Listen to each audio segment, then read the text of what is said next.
Welcome to this ECEN 403 capstone Altium tutorial. My goal of this tutorial is to be a set of little snippets that are put together of how to take a project, an Altium PCB project, from the very beginning to from a conceptual stage all the way through to the actual board firmware being written for the board and actually the board being used and in the end fully shown working. So what we're going to do is I'm going to start with a very simple requirements document. It's really just a few lines long what the board needs to do. Obviously in Capstone, as you would have heard me and Stavros and others talk about the process for creating your functional system requirements, your concept of operations, your interface control documents. So obviously your project is a little more complicated than just one little circuit board. Now, some of you might have a fairly straightforward circuit board. Some of you might have a complicated circuit board. This is actually fairly simple. It is a temperature controller. It's going to have a microcontroller on it, probably not unlike some of the microcontrollers you could probably be using for the project. We're going to read a sensor. In this case, it's going to be a thermocouple. We're going to be reading temperature, and we need to control a relay. Pretty basic. So the board needs to be powered. It's going to control the relay. So I'm going to have that all written here in the document you'll see in just a moment. My goal is to lead you all the way from that little document all the way through creating a couple of example parts in the parts library. A lot of the parts, obviously, I think students now download from Ultra Library and a lot of stuff that's built into the Altium Vault manufacturing parts pool that you can do. I personally don't use those. Nothing wrong with them, just you need to verify them. I don't use them because I've been using and working on circuit boards for 20-something years. I already have a library of parts I've been using, so I'm very happy with that. And I'm very meticulous about the parts that I create. So I like to make sure that they do match the data sheet exactly.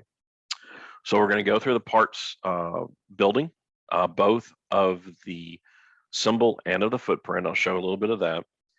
There are better examples probably going to be online for doing this. If you have questions, of course, ping me on this. I do this all the time. This is very common. You do need to be adept at reading a data sheet. So I'm going to be showing you, going through the data sheet. We'll do a little part selection real quick. So basically this entire process is beginning to end, circuit board development, circuit design development, all the way to the point at the end of this video series, you'll end up seeing the actual circuit board created. Actually the firmware developed for it and the board actually running. So this is going to be an beginning to end little mini project that's going to be done. So without further ado, let's go ahead and get started. So I'm going to go ahead and share my screen here. I'm going to get to put on my bifocals because, you know, now in my 40s and eyes go to crap. So welcome to your life in about 20 some odd years. Hopefully not, but for me it was. So here we are. What you should see right now, let me get this out of the way.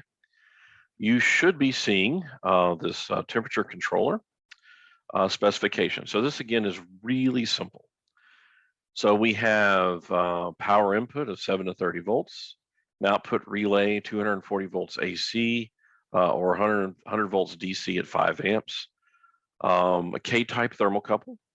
Will be the sensor input, so we need a way of reading a K-type thermocouple. It needs to be enclosed in what's called a DIN enclosure. This is going to be on a DIN rail mount. I'll be showing that in a little bit.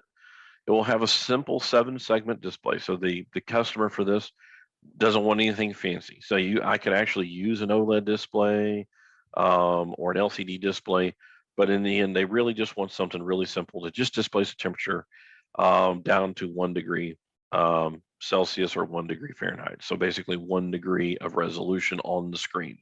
So like for instance, 300 degrees Fahrenheit. So just 300, that's all we need to display. But there also needs to be some way of indicating whether or not the relay is on and off. So what this device is doing is effectively depending on how it's configured, if a temperature exceeds a certain value, the relay turns on. And then if it goes below another value, the relay turns off. And then vice versa. I might have it where the relay turns on above or turns off above a certain temperature and so on. So it's basically just a temperature controller. That's all we're doing. It's just turning on and off a relay based upon temperature. We need to also detect whether or not the thermocouple has failed or has been disconnected. That is a common thing that does happen. Thermocouples do burn out and or get disconnected. Someone cuts the wire by accident. In an industrial environment, does happen. You do not want to start reading a bunch of weird values because the thermocouple's open. What do you do at that point? You need to be able to properly shut down the instrument and go into a fail-safe mode and provide some sort of thermocouple failed notification so that the user of the equipment realizes that the thermocouple is no longer working and that you need to shut things system down. This is obviously, we could control this a variety of different ways. We could use comparators, basically op amps, to do this. But since we're going to have different user settings, we don't know what the user wants. What we're planning to do is just do a simple MCU controlled device, something where a user sets the actual temperature values that they want to control, and basically it's all done digitally.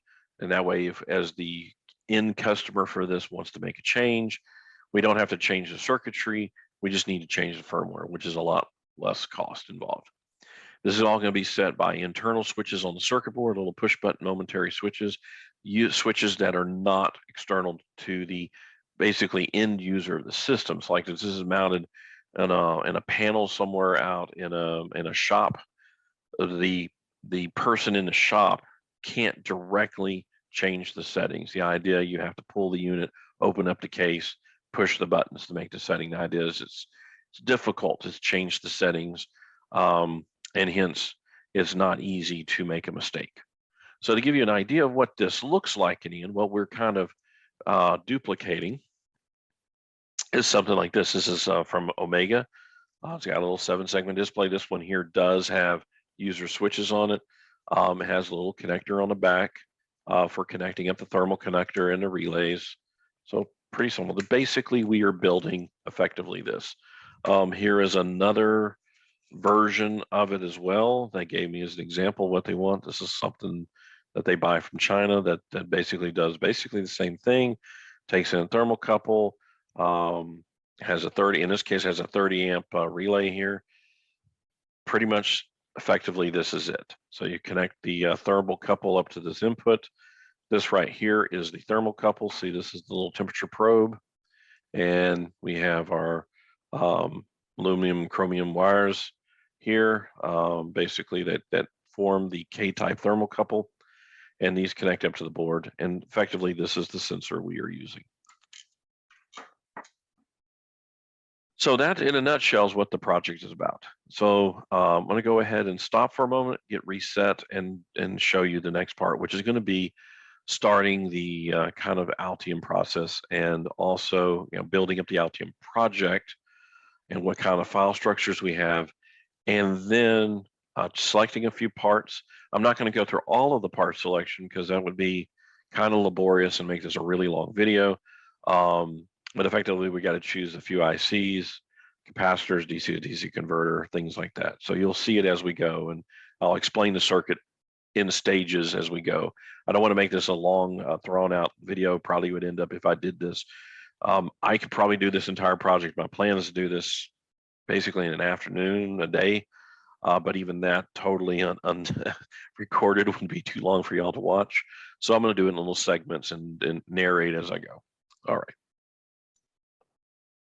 Okay, so what we're going to do now is we're actually going to create a part in the libraries for Altium.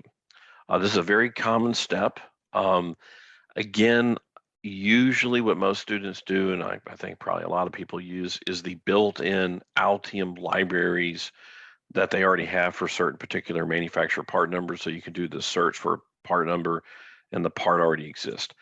I don't personally do that. I don't think it's a bad thing or a good thing. I think it's just as usual with a tool. It's just whatever you prefer. The reason I don't like to do that is I like to control and know every pin of every part that I put on the board, and so that I can trust it. I will say in the last several years that I've known students who do that. Occasionally a part is messed up in the built-in libraries that are provided by Altium, and or something you download from Ultra Librarian, and then various other ones that are available like through Mauser and DigiKey and stuff. Because these are usually like Easy EDA, for instance, anything Snap EDA, things like that. And the reason for this is a lot of these parts are free. They're a user-supported kind of cloud of parts. And so the adage, you get what you pay for, kind of comes to mind. Because if I've did a part and I was just creating a part and I really never used it before, never verified it, nothing prevents me from uploading it to the cloud, and nothing prevents you from downloading it and putting it on the circuit board without verifying it. So it's very easy to make that mistake. So I would highly recommend that if you do use these parts that are available online, that you verify, look through the data sheet, make sure the pin numbers match, make sure it is the part you're planning to actually purchase, and that the footprint, which is the physical manifestation of the part, matches. Another reason I also prefer to create my own parts is I get to truly delineate the difference between a symbol and a footprint. Again, the footprint is the actual physical representation of the board or the part on the board. So it's the actual copper pads that are going to be soldered. For an 8-pin dip, it would be 8 individual pins. Counterclockwise pin 1, 2, 3, 4, and then on the other side 5, 6, 7, 8. That's real common. In fact, you would have used something like that in ECEN 325 when you did electronics course, did op amps, or like 214 on the breadboard. Now, when you go and create the symbol for that, you don't put the little symbol that's a square package. If you do, it can be real difficult trying to figure out what goes where. You prefer to draw the symbol schematic of an op amp, which is the triangle with the positive, negative pins, the input pins on the left-hand side, and out the right-hand side is the 1 pin for V out. That's what we're used to seeing, because the symbol is the symbolic or mental representation of a part. And so I like to make the part flow better on my schematics. I prefer my schematics to be very clean, and I will be showing examples of that also along in here. So in that vein, again, I like to create my own parts, and so that's exactly what we're going to do here. Sorry for the long drawn out explanation, but so that that's why I do what I do here. So what we have here, and I'm going to show an example of, is creating a microcontroller. Again, I can probably download this one online. It's a common microcontroller, but this is what we're going to do. So we have a PIC16F73. That chip here is located right here, PIC16F73. And this is the chip that actually have been specified by the customer to actually use. The reason for that is they have a bunch of these already in stock. The device will work for what we want to do, as you can see here in the wonderful 2022 and 2021. This started particularly, but still here in 2022. Parts not in stock. Surprise, surprise. You got a 53-week lead time. It's crazy, or 52-week lead time is what it's claiming here. However, they have these parts internally in stock. So this is the part that we're going to use. It does everything we need to do. It's an 8-bit little micro. Again, this project is really simple. All it needs to do is read a thermocouple, turn on and off a relay. So pretty much any embedded microcontroller we throw at this project will work. So in fact, this one has built-in A to D converters, has an external oscillator. That's important to note, as that means I need a crystal or a crystal oscillator on the board. Does not have an internal oscillator built in. A lot of microcontrollers nowadays do, though they're not as accurate timing-wise when they do that. It has 7 kilobytes of memory, so we're good there. 22 I/O pins. Again, we only need a handful, so we're good there. Operates up to 20 megahertz, more than sufficient what we need to do. It does support SPI, which is the main way we're going to be communicating to the chipset that's going to read the thermocouple sensor.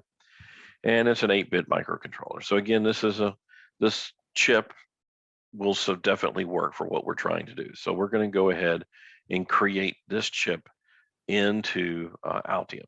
So let's go ahead and again look at the data sheet. So we've got, again, 16F73. It says 7X because this data sheet covers multiple different models. And so here's just the peripheral features, what it does. So just to kind of read through a data sheet for you here real quick, once you've kind of get a high level version of the part that you want to make sure that a lot of the basics are covered. So in here we have a RISC CPU, which that's good, reduced instruction set, that which is what you would have studied. This is not an ARM, but it's similar in that it's a reduced instruction set processor.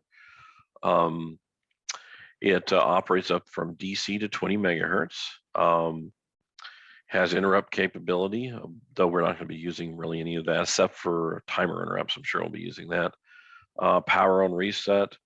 Does have a watchdog timer. This is actually important because this is being an industrial device.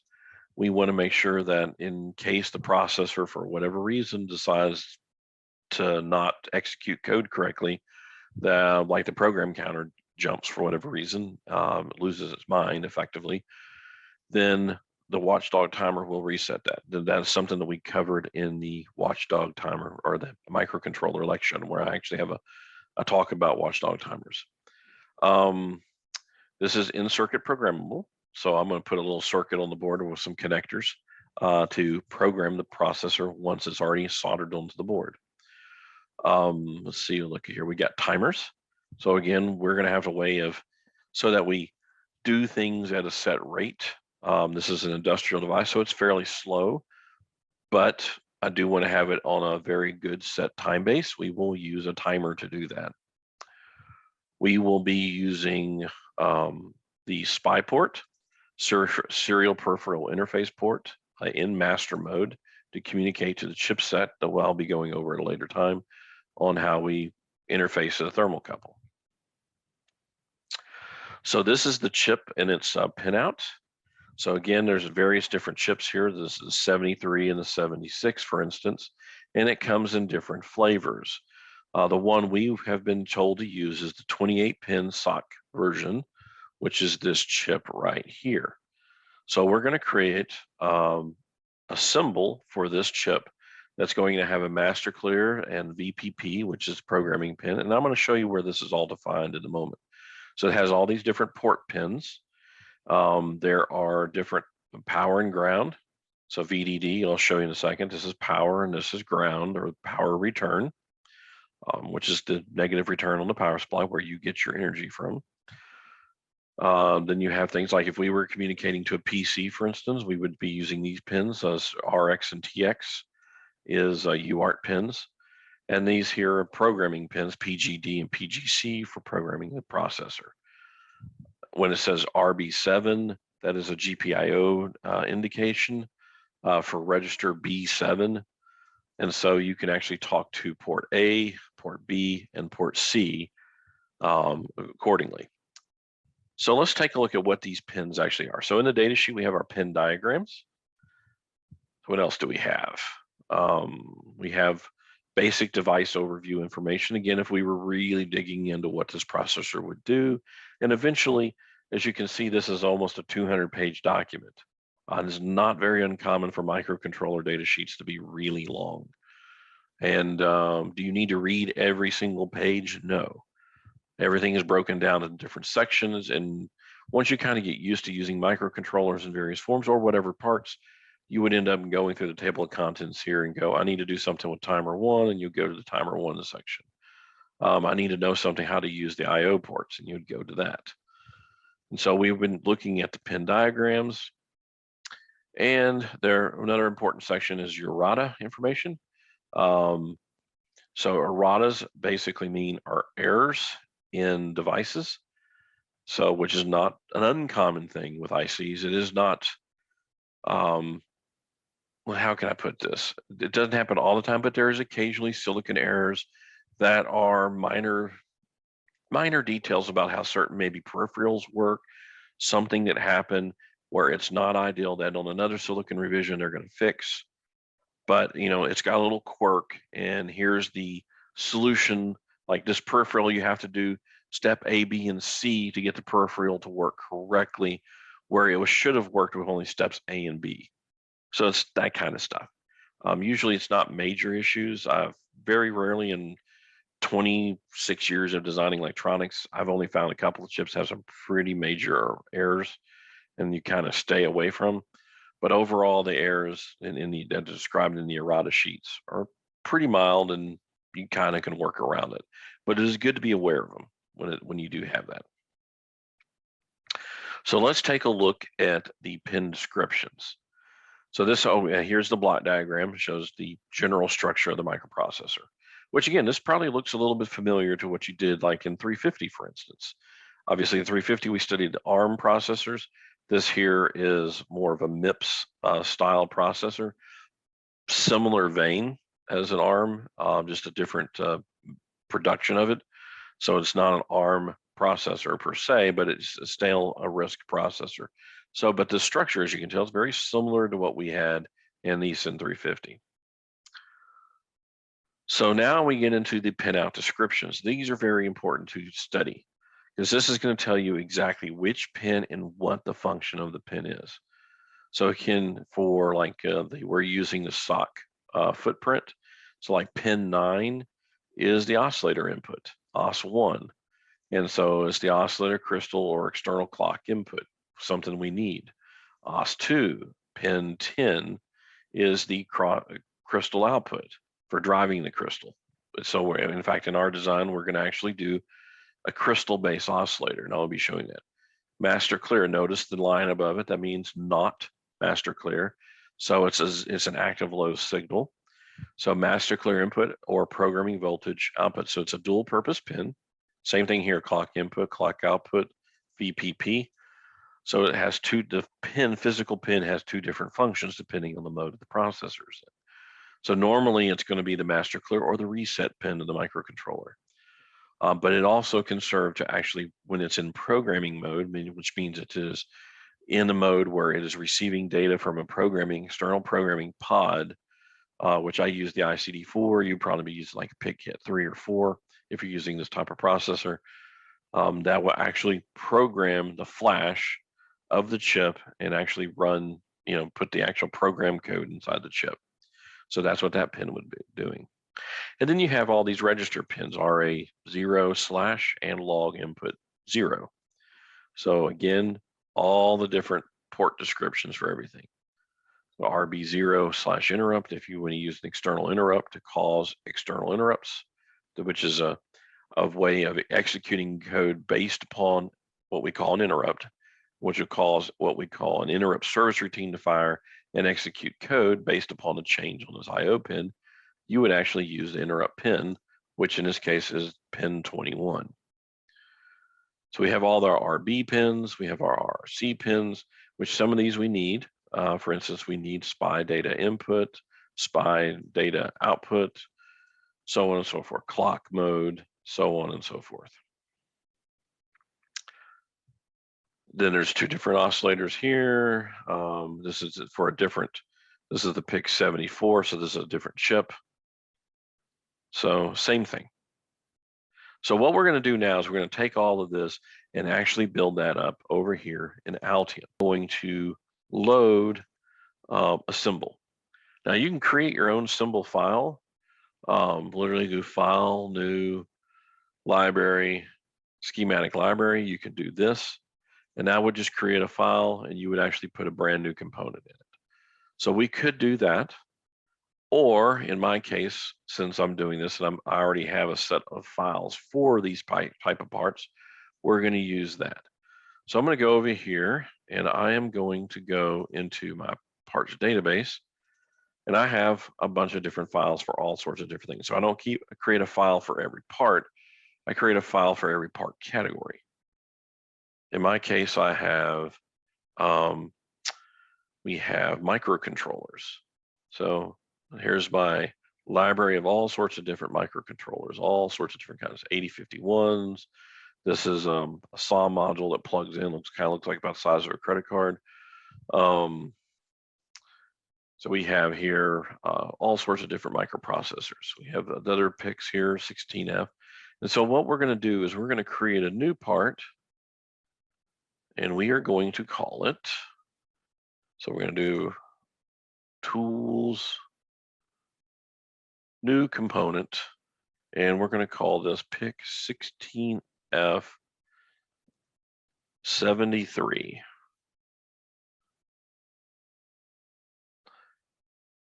In fact, let me verify what I plan to call it. What you saw there was my parts database library, which you're not going to be using because that's pretty advanced use of the system. Actually, the name I want to give this is PIC 16F73T-I/SO, literally the part number of the part. Designator, the little asterisk there, I use U question mark, that stands for unit or IC. And this is going to be equal to part, or equal to value. And you can actually put the part number in here if you wanted to. But I think it's equal to value. And there's the reason I do that. I have all sorts of different, I load, again, this is kind of a parts database reason. So then what we do is we place line, and you can just draw chip body. Do this. And you could also, if you wanted to, you could do this rectangle. Either one is fine. I usually do just the body, and I usually do the color blue. It's kind of OrCAD colors, but I used to use OrCAD a lot years ago. It doesn't matter. Altium default colors, I think, are yellow and brown. I'm not a big fan of yellow and brown, so I don't use it. But it doesn't matter. It literally is graphics. What matters here, what I just did, and kind of skipped to the step, is now I'm going to place a pin. So again, this is just drawing. This is just, I can do whatever I want here.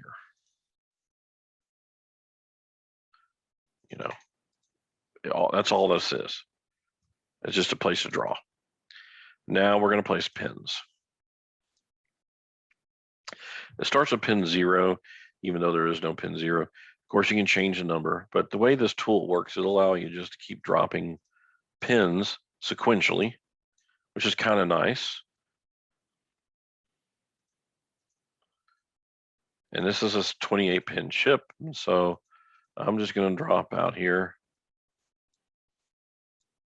28 pins. And again, we don't need pin 0, so I'm coming here and I literally hit delete, the delete key on the keyboard. So now what do we do? Well, we're just going to go ahead and we're first going to create the pin diagram to kind of look like this. And then we're going to reorganize it so that it better flows the schematic. So let's go ahead and do that. Yeah, I think I should be able to do this.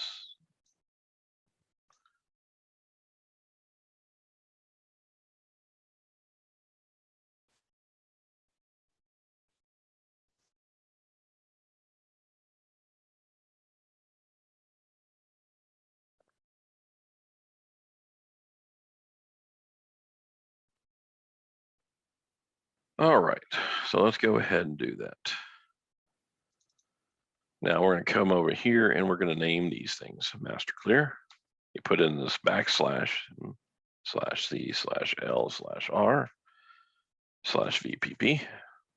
So every one of these little backslashes puts a line above the letter. And there we go. Pin 1's done. Pin 2. You can also set it over here, by the way.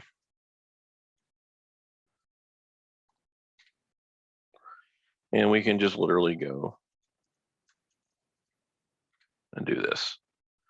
Pin 4 is RA2, so it's AN2. And obviously to speed this up, we can do things like this.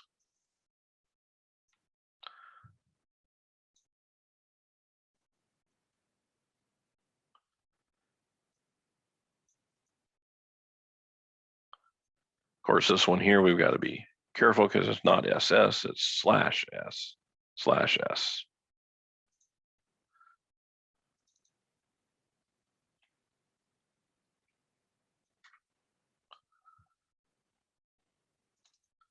VSS.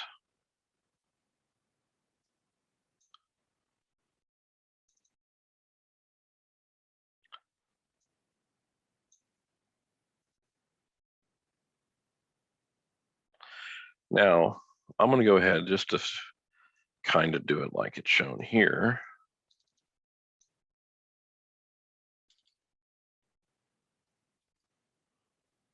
I'm going to do this.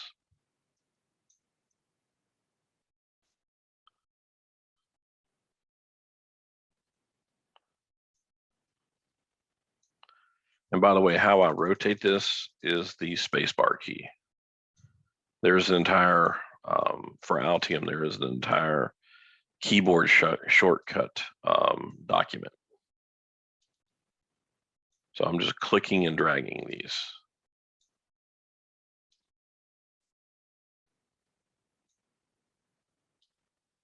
All right, so we'll go over here and we're just going to go ahead and finish these.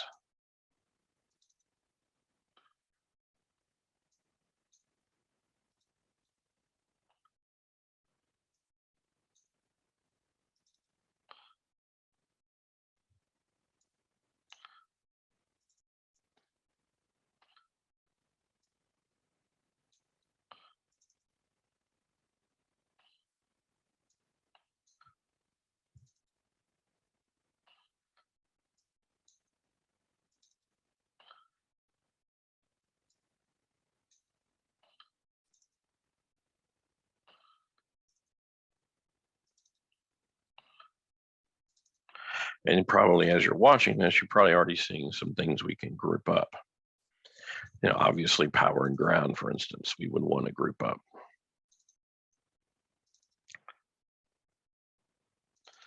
And of course, the port pins, we'd probably want to be in probably some sort of specific order or functional order.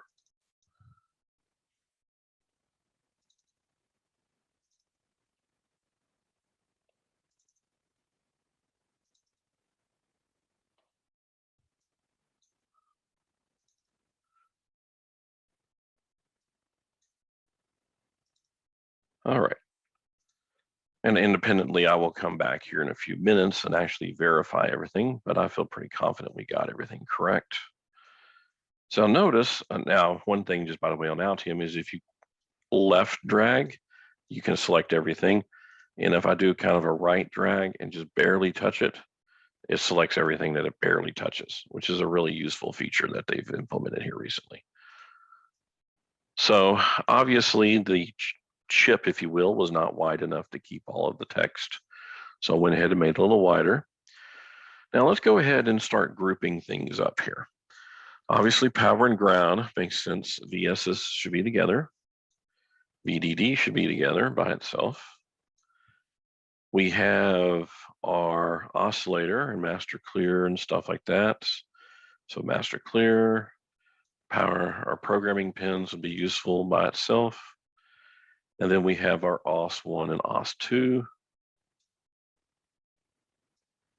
Grab those. And then we pretty much are good from here. So let's just kind of group everything up. A0. I like to shove things to keep everything on, on kind of on grid. So we'll just move pin 2 here up to 0, 0.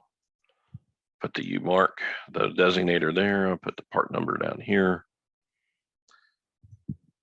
We'll get all these pins out of the way. So you'll see what I'll do with them in a second. And we'll just go ahead and expand this full screen so we can, because we got everything correct. So we got a 0, 1, 2, 3, 4, and 5. And then we want the SPI ports to be by themselves because we will be using the SPI. SDO.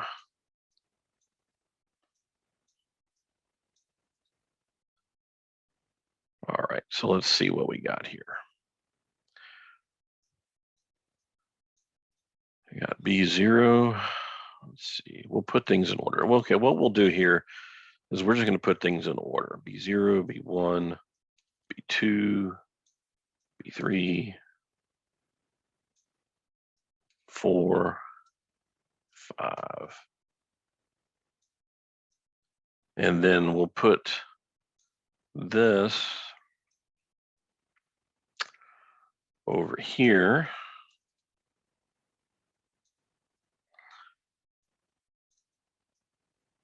Like this. And the thing is that if you decide on a structure of your pinout and you get into layout of your schematic, and again I say layout, the schematic design, and you find yourself having, you really wish this pin was over here. There's no harm in coming and doing that and then coming up here and updating schematics later. Notice all I did was right click on my part and you click update schematics.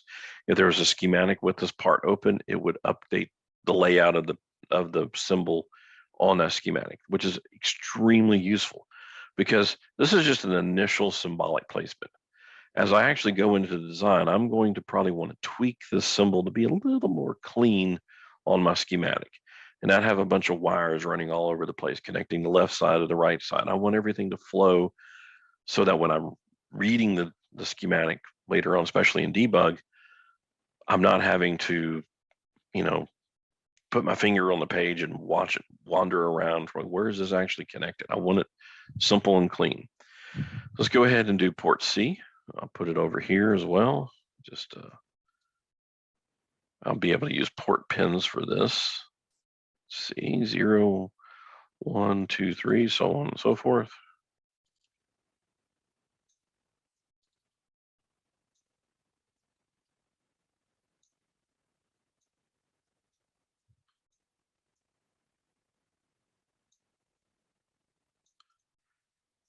And then we've got an oscillator. And again, this is not a physical representation of the part. So if I want to make the chip big, no harm, no foul. So all we got left is power and ground. So we'll do something like this. Now, again, to kind of point out, notice the chip is not in any specific order. We do not have, we have, of course, these are kind of in pin order, but pin 1 is over here. Pin 1 didn't start here. So we've got 2, 3, 4, 5, 6, and 7. And then we've got 21 through 26, 28, 19, etc. We're all out of pin order. Again, this is a symbol. It doesn't matter. It will matter for the PCB footprint, which we'll cover in just another video snippet. But for the symbol, we don't care what the pin order is. What we care about is all the pins are there and they're going to be used in a certain way. So just so that because I'm a big fan of symmetry, I make sure these are all set up correctly. In the end, there'll be a crystal out here.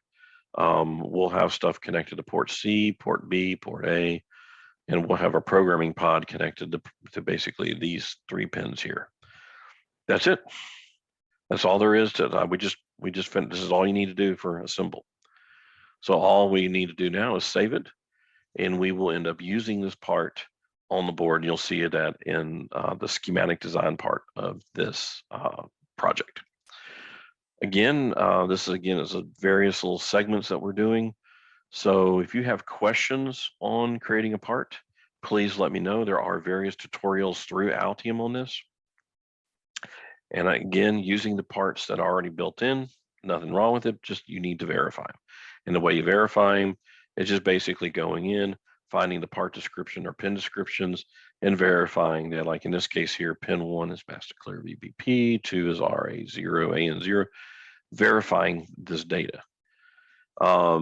Also important, because I've mentioned footprint over and over again, just so that you see what that looks like, there is going to be a description of the packaging of the part.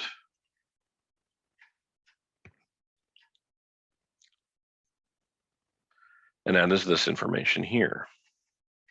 So for instance, if we were using the dip package, this is the mechanical information, pin 1 through pin N, and how it's organized. In our case, we're using a 28-pin SOAK design. We're using this small outline package here. So again, it starts at pin 1, goes to pin N. N in our case is 28, and it gives all the dimensions.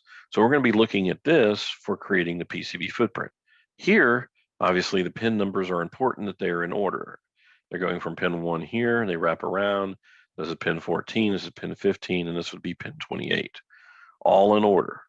And they're going to get very specific. Here, they don't give what we call the lands description, or which is the PCB actual copper dimensions. So I'll be showing you what that looks like, but they do that here for this particular package. They show kind of the exposed pads on the bottom and kind of the recommended, in this case for the micro lead frame package, MF package, what you actually recommended from them for doing the layout. So they don't have that for the SO package, but the SO 300 package is a very common package. So I'll be going over what that footprint looks like, but it's pretty much a predefined package to a large degree. So again, if you have questions on this, just shoot me an email whenever possible or get me in the lab. All right, so now what we're gonna do is we're gonna create a footprint. So technically I already have a footprint here that more or less should match this part, but we're gonna go ahead and create a new footprint from scratch. So what we have here again is the PIC 16F73, or a 28 pin SO part. It's a 300 thousandths wide. So by the way, mil is a thousandth of an inch. Most data sheets go back and forth between mils and millimeters. It's kind of 50-50 on the industry. It doesn't matter in Altium, by the way. Just one of the shortcut that you have is clicking the letter Q. You notice I'm currently in millimeters here. If I click the letter Q, it switches over to mils. It just, if you switch Q again, you'll go back to millimeters. It's just a quick units change. Printed circuit boards are typically done in mils and millimeters. It doesn't matter which one you prefer to use. Again, even I go 50-50. Sometimes the dimensions are all given in millimeters, so I'm in millimeter mode. Sometimes all the dimensions are in mils, and so I work at mils. It really doesn't matter. So what we're going to do here, I'm going to show you first where all this is in Altium. So if we wanted to create a brand new footprint library, and again, the footprint is the actual part that goes on the board. So you got the part itself over here, SOIC package, and it has to mount to the circuit board. In this case, we have 28 pins, and so there would be 28 pads that would represent, each pad would represent where one pin physically will solder to the board. So let me first show you how you create a file if you were creating something brand new from scratch. You would go File, New, Library, because this is a library part, and PCB library.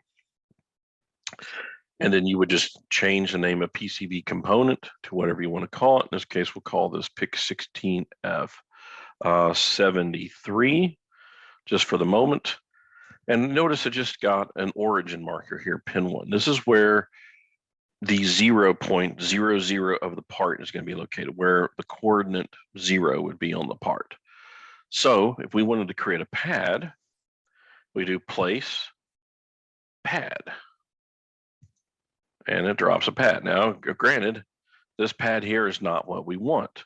This pad here is a through hole pad, something to be closer to the kin if we were doing a dip package. It goes through the board.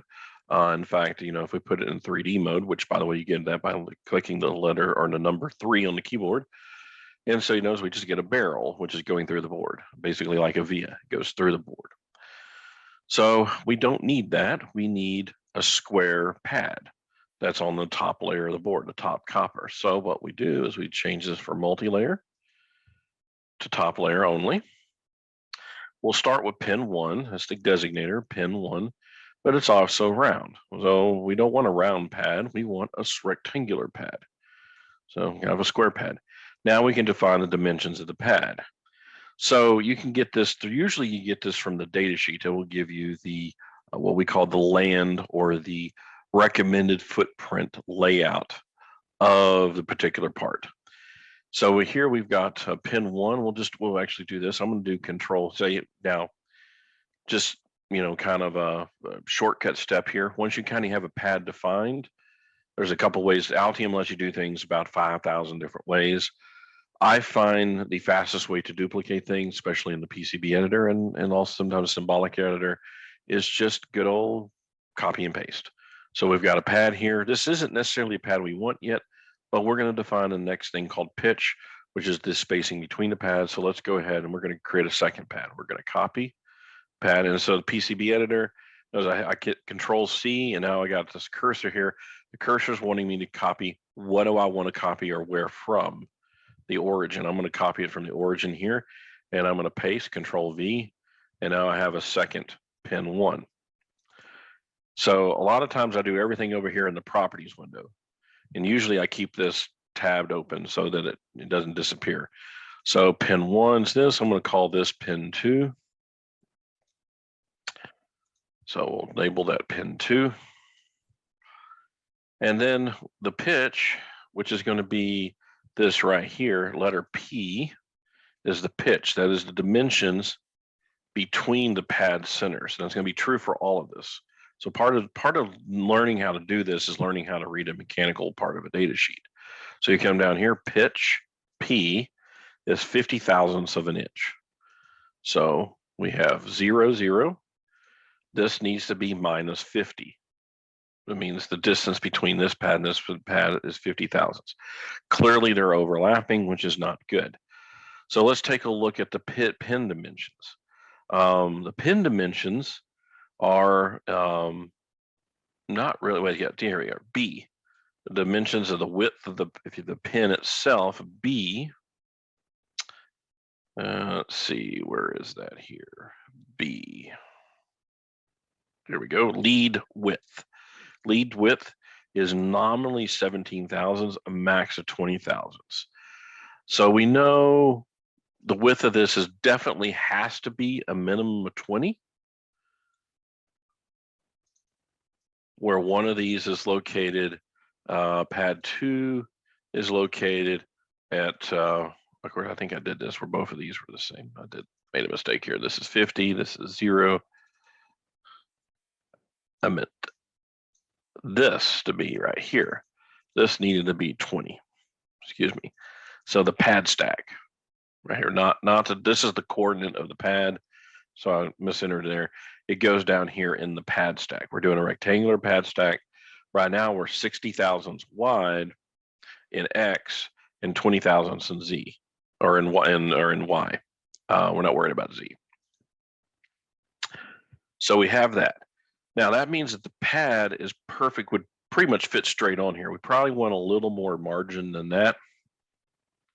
I come over here and take a look at one of the ones we've defined before, and another project I have, my actual data sheet here. Let's see, these I've got defined. Switch over the mills. 24,000. So I was about to suggest 25,000. Just a couple mills on either side of the bed. So they're doing 2 mills either side. So let's go ahead and do the same thing.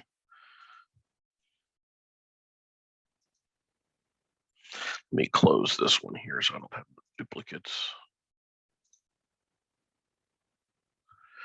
So going back to this one here, we're going to make both of these 24 thousandths wide.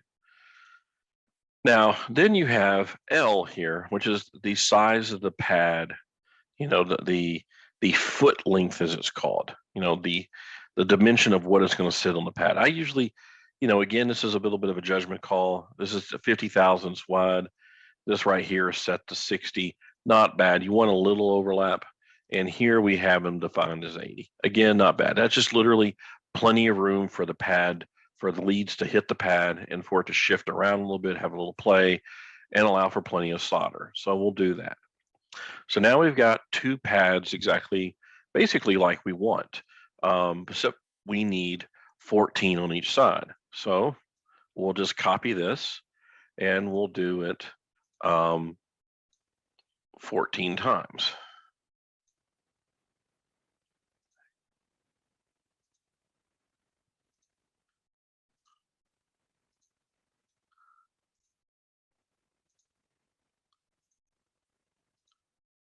And then we'll set the pin numbers. Pin 3, 4, 5.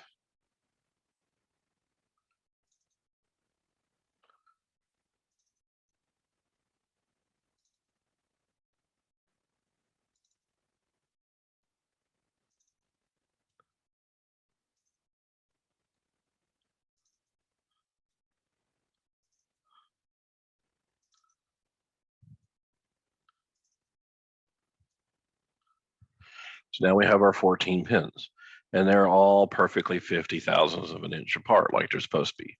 So you notice minus 150 to up. See that one there is off. See, that's 200, 250, 300, 350, 400, 450, 500, 550, 600, and 650. So you notice the coordinates. And of course, you can change this manually by entering numbers in here. I do that all the time. Actually, I compute centers, type in numbers for coordinates all the time. So there's our left-hand side of the chip. Now we need the right-hand side of the chip. Well, what is the dimension between basically the center of the chip to the center of the chip? So what we need to look at that. So that's kind of the difference between E1 and E. Like I said, this is kind of where you have to pull out the calculator and kind of where you want the center of the pad to end up being. So we'll go ahead and copy the whole thing. We're going to place the whole thing. We're going to place it on 0. Right now we have it on at 300 thousandths. Now let's compute this. So E1 is 295, which kind of fits, and E is 407. And so I add the two together, subtract or divide by 2. That gives us the mean between the two. The center is 351. For a nice round number, we'll choose 350. Now, of course, we'll just number these 15 through 28.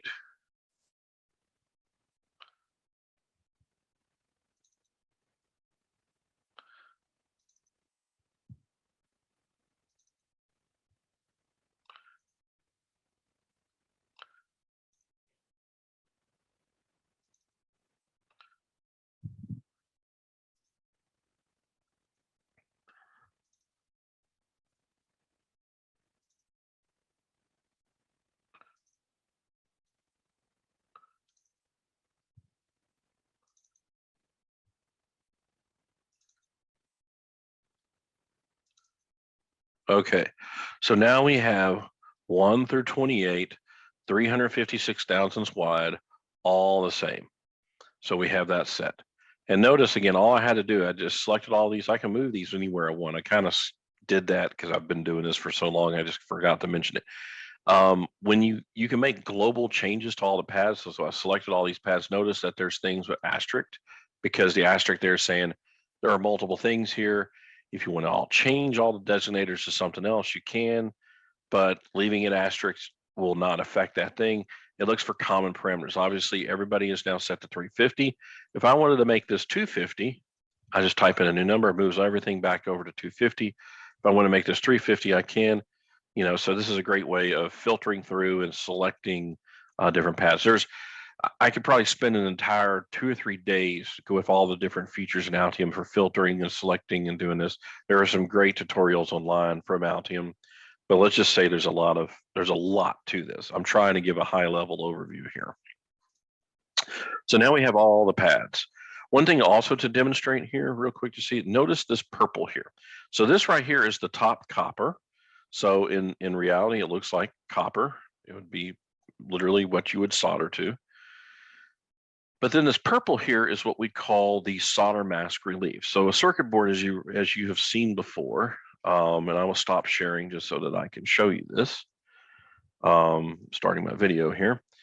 So you're familiar with the typical green circuit board. I don't usually like green. I usually use black or blue.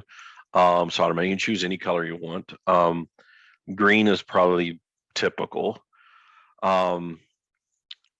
So this green is actually paint. It's called solder mask. So if you own a T-shirt, I'm wearing a T-shirt on right now myself, and it's silk screened. That is the same process that they use to do circuit boards. So you imagine circuit boards are fiberglass circuit, card that has copper on both sides that they photo etch the circuit on.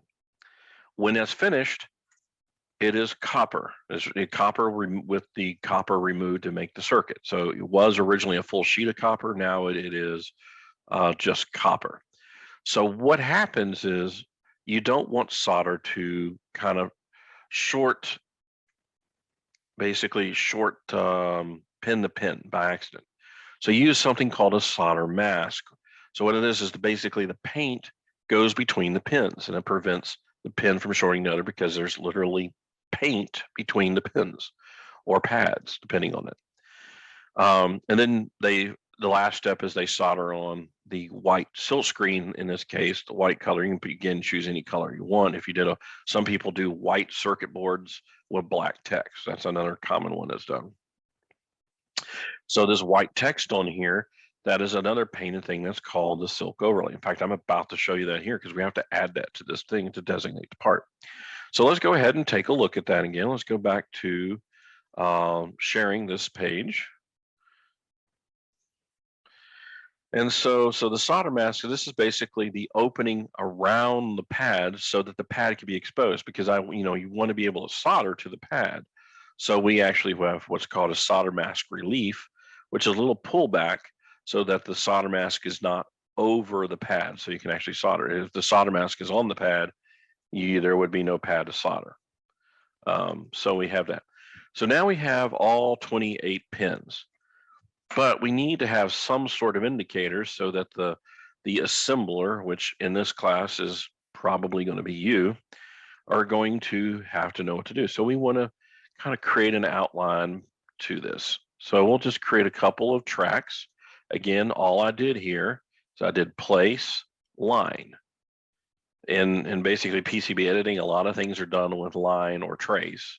You can also do strings. I'll show that in a minute. So we just placed a line. Now what do we want? We want to make the lines a certain size. This is 20 thousandths width, which is a little big. So I'm going to use 10 thousandths trace. So now we have 10,000 mil wide lines. And we want this to basically be more or less the outline of the package. In this case, E1. So we set this at 350 between it. That means the actual part between end to end from here to here is 350 thousandths. So it kind of gave 25 thousandths here because the part itself is 300 mil wide, which means there's 25 thousandths here, 25 thousandths over here. So basically we want to kind of get close to that. So let's just say this thing starts at 55. We'll make it start at 50. And this here will start, we'll kind of pull this down here. And this is length of this is D, which is 704 from basically end to end. This here to here, and I'll tell you what this tool is I just used in a minute. This is called measure, Control M. So literally Control and M. It's like a tape measure, and you can now measure between different pads and parts. It's 650 thousandths. So D, we just found out, was 704 thousandths. We'll round down to 700. The closest 100 mils is fine. So we're just, because this is just paint again. So again, 25 thousandths up. So we'll start at 25 thousandths. So the start coordinate is 25. It's already set to that. So we can just type it in. And the bottom here, this is at minus 650. We want to be 704 total or thereabouts.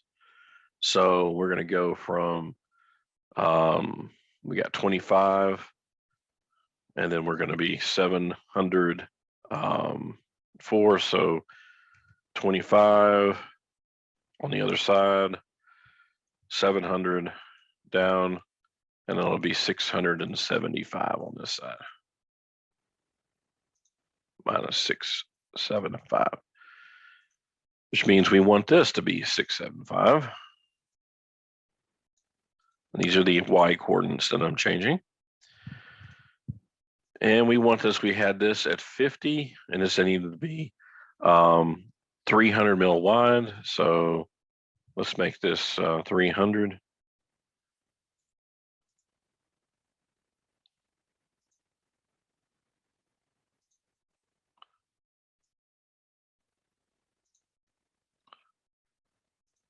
So there we go, our square package. Now, really, we want to have something where we have a little more visual indicator. So what one usually does is you could add a little thing like this. That's a common thing to kind of denote, the top of the part. Sometimes you come in here and do kind of a short, we'll just do this on top overlay.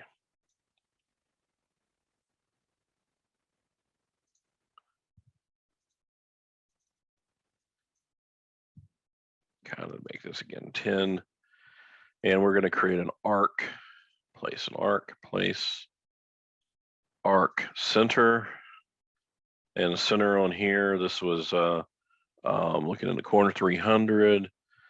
This is 50, so 350. Put together, the center point is 175. So we'll come up here, go to 175. Down, if you look in the bottom left-hand corner, you'll see the coordinate 1x:175. So we'll just go ahead and set this.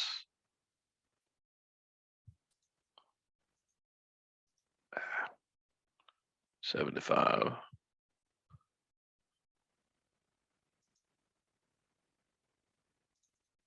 And we kind of started our angle and closed it.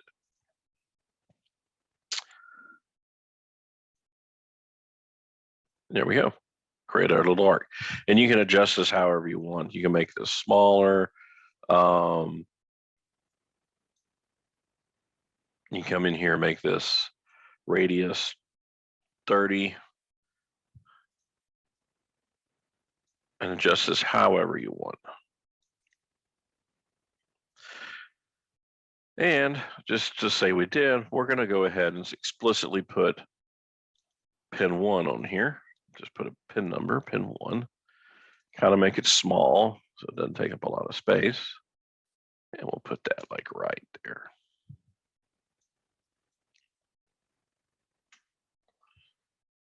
And there we go.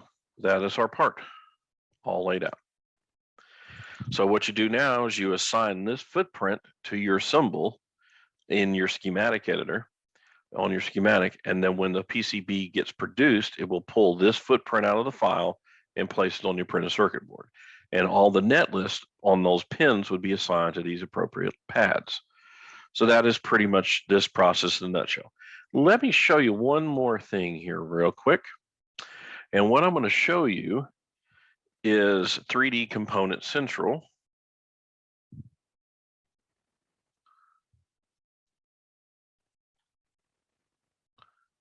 Or 3D Content Central. So go ahead and log in here. It's a free account.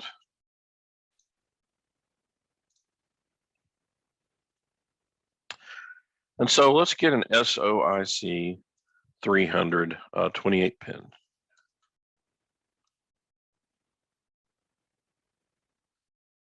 So this package already exists. And again, this is I never have a problem downloading these in typical because these are just usually parts. They are free. They are what they're worth. You paid nothing for it, so you don't expect it to be perfect. But this is just so that we have a visual indication on the board. Altium uses step files, so we'll go ahead and download the appropriate step file for this. Save the link. I stick this, and I have a special folder I put all of this into, step models. And so we'll call this SOIC 28300 step.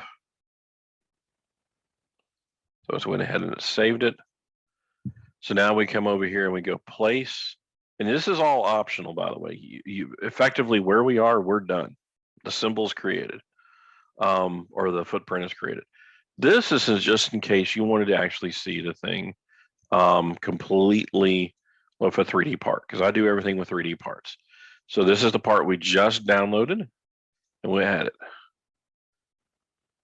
It added it to the mechanical one. It doesn't matter which mechanical you use. I usually use mechanical 15 myself. Let me enable that here. Well, we'll just go ahead and use the mechanical one because that's not defined here. So I went into 3D view again by choosing pushing the number 3, and I'm able to move the part around. And sometimes you've got to actually, by clicking on, sometimes you've got to change the orientation of the axis, set the standoff height to move it up and down. For instance, if I set this to -100, just see what happens, the part goes down. This one here just happens already be pretty much set up on the proper plane registration. So we have our outline here is correct.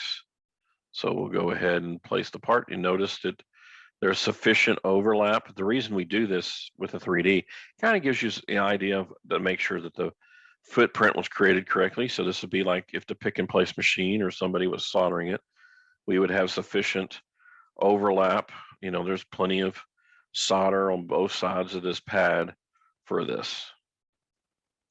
And there is.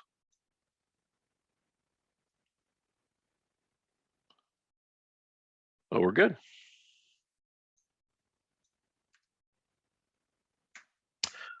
We'll just save this here as we'll just call this test project. And we're done. We have our part created. Again, if you have any questions on this, just please let me know and we can discuss this. But this is pretty much what you would use for all parts. The mechanical reading of the data sheet sometimes gets more complex with certain parts. So have a good one.